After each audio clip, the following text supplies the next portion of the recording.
അസ്സലാമു അലൈക്കും വറഹ്മത്തുള്ളാഹി വബറകാതുഹു.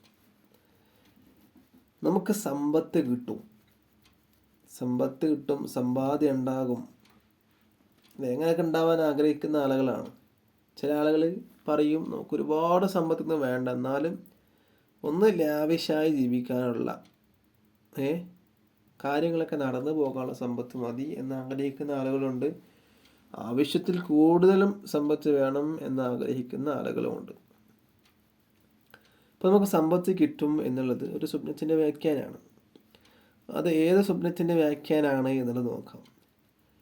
ഒരു മയ്യത്തുമായി ബന്ധമുള്ള ഏത് സ്വപ്നം കണ്ടാലും സാധാരണഗതിയിൽ നമുക്കൊക്കെ പേടിയുണ്ടാവും അല്ലേ? നമുക്ക് ഏതെങ്കിലും ബുദ്ധിമുട്ടിലേക്കുള്ള സൂചനയാണോ എന്ന് കരുതിയിട്ട് നമ്മൾ പേടിക്കും.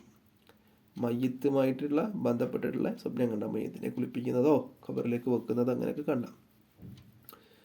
എന്നാലും നമ്മൾ അറിയാത്തൊരു മയ്യത്ത്, ആ മയ്യത്തിനെ സ്വീകരിക്കുന്നതായിട്ട് അങ്ങനെ സ്വപ്നം കാണാണ്. നമുക്കറിയില്ല ഒരു മയ്യത്ത്, ആ മയ്യത്തിനെ നമ്മൾ അജ്ഞാത മയ്യത്ത് എന്നൊക്കെ പറയും. ആ മയ്യത്തിനെ നമ്മൾ അങ്ങനെ സ്വീകരിക്കുകയാണ്. നമ്മൾ പോയിട്ട് കുളിപ്പിക്കുകയും കഫൻ ചെയ്യുകയും നമ്മൾ മടക്കെ ചെയ്യാൻ വേണ്ടിയിട്ട് നമ്മളങ്ങനെ സ്വീകരിക്കുകയാണ്.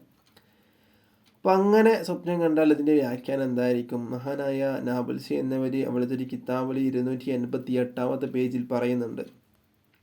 എന്താ പറയുന്നത്? അറിയപ്പെടാത്ത ഒരു മയ്യത്തിനെ സ്വീകരിക്കുന്നതായിട്ട് ഒരാൾ സ്വപ്നം കണ്ടാൽ അതിൻ്റെ വ്യാഖ്യാനം അവന് സമ്പത്ത് കിട്ടും എന്നുള്ളതാണ്. അവനിക്ക് സമ്പത്ത് കിട്ടും, പക്ഷെ അവന് കരുതിയ ഭാഗത്തിലൂടെ നമുക്കൊക്കെ ഒരു ഇതുണ്ടാവുമല്ലോ, നമ്മുടെ പ്ലാൻ ഉണ്ടാവുമല്ലോ. ഈ ഭാഗത്തിലൂടെ നമുക്ക് എന്താക്കുക, പൈസ ഉണ്ടാക്കണം, ഇങ്ങനെ ജോലി ചെയ്ത് ഇങ്ങനെയുള്ള ബിസിനസ് ചെയ്ത് നമ്മൾ സമ്പാദിക്കണം എന്നൊക്കെ നമ്മൾ കരുതും. പക്ഷെ നമ്മൾ വിചാരിക്കാത്ത മാർഗത്തിലൂടെ ഇരിക്കുമ്പോൾ ആ സമ്പത്ത് നമുക്ക് കിട്ടുക എന്നുള്ളതാണ്. അത് ഹറാമിലൂടെയാണോ ഹലാലിലൂടെയാണോ എന്നൊന്നും ഇവിടെ പറഞ്ഞിട്ടില്ല. നമ്മൾ വിചാരിക്കാത്ത കരുതാത്ത ഭാഗത്തിലൂടെ നമുക്ക് എന്താകും, സമ്പത്ത് കിട്ടും എന്നുള്ളത്. ഇൻഷാ അല്ലാഹ്. അപ്പോൾ അടുത്ത വീഡിയോ ആയിട്ട് വീണ്ടും കാണാം. അല്ലാഹു തആല അതിന് തൗഫീഖ് നൽകട്ടെ. അസ്സലാമു അലൈക്കും വറഹ്മത്തുള്ളാഹി വബറകാതുഹു.